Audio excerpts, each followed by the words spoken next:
Magandang gabi mga boss. Sound check natin itong pipe ko. Bali ito mga kuwan na to, 8 months na. Kaya nanilaw na po yung elbow. Yan ang kagandahan pagka 304 stainless na siya, naninilaw lang. Pero pagka yan po ay binapping, back to stainless siya. Ayan, sound check natin. Kahit matagal na, sounds stock to.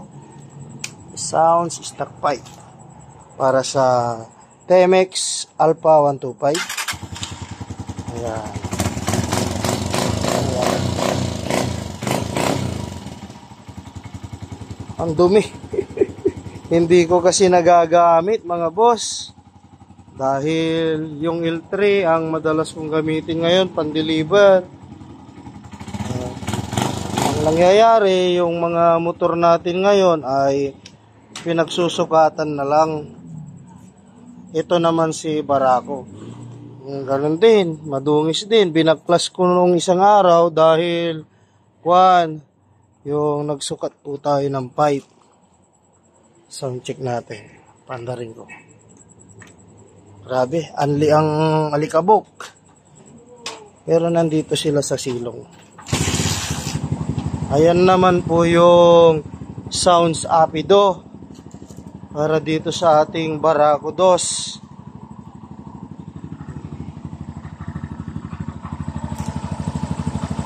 Ayan, naninilaw din po yung elbow niya.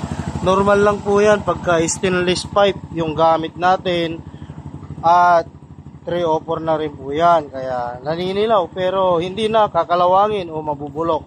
Sound check.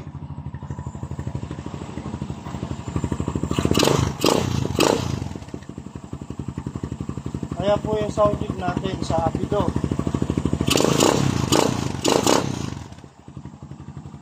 Shout out po sa mga nakabili na. Ayan, marami pa tayong stock dahil araw-araw merong natatapos. Ayan.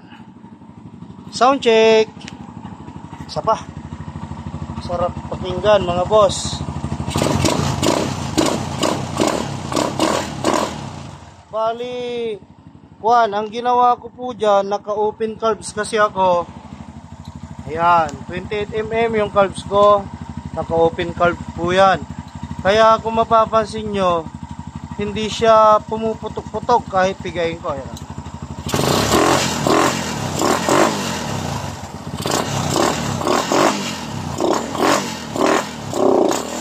Nalulunod kasi open pipe, nabibigla ko.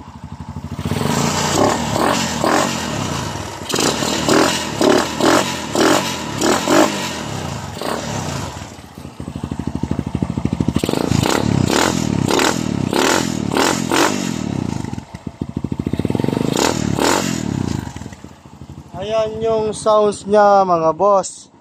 Kahit anong piga ko, sobrang sulit yung sounds niya.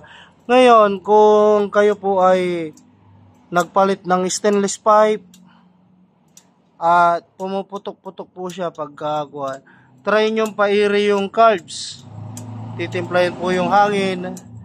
At kung sakali man na pumuputok-putok pa rin, dahil iba-iba naman po yung iba, hindi naman pumuputok-putok.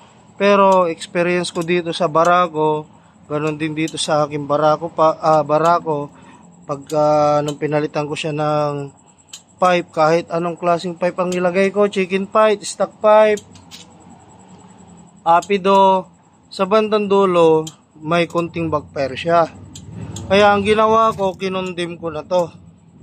Kung napapansin nyo po ito mga boss, wala na siyang hose papunta rito. Ayan o, tinakpan ko na to. Kaya simula nun, wala siyang ka-backfire. Kaya kung gusto nyo po na walang backfire, tatanggalin lang po to, basic lang. Ang bibilhin lang po dyan ay ito, ganito. PM nyo lang po ako kung kailangan nyo po dyan. Kailangan nyo po yan. Ito yung hose na papunta dun sa air cleaner yata to. Ayan, wala na. Kasi wala nang silbi to. Hindi ko lang tinanggal pero wala nang silbi yan. Hindi naman kailangan yan. Sa Barako 1 nga, walang ganyan.